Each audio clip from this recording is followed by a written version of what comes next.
si e ku ofa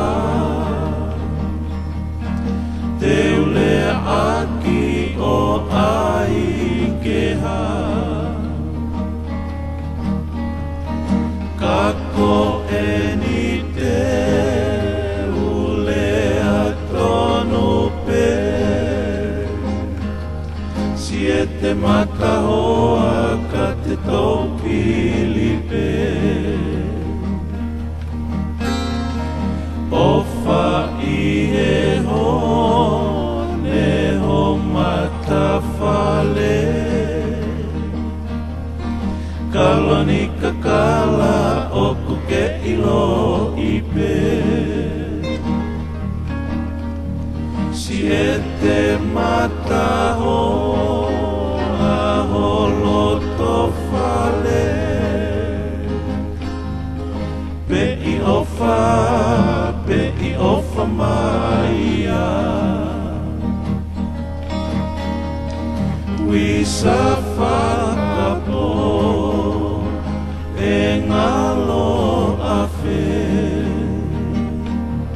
si e te mate kae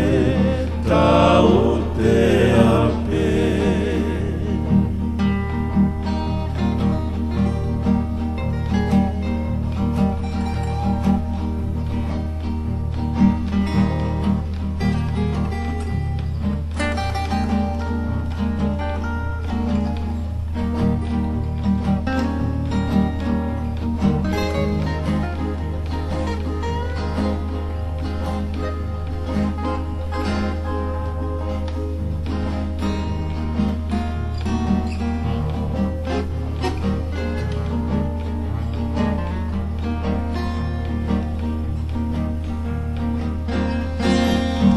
Pupuiwa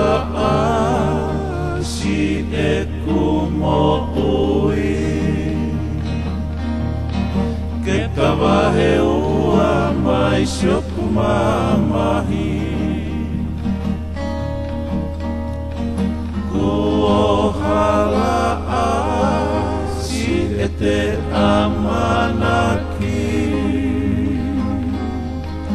kai fope mate oku i fope una loto he o ua fulipe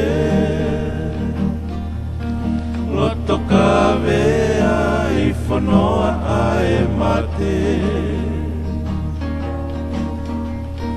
ta ahine o falea maia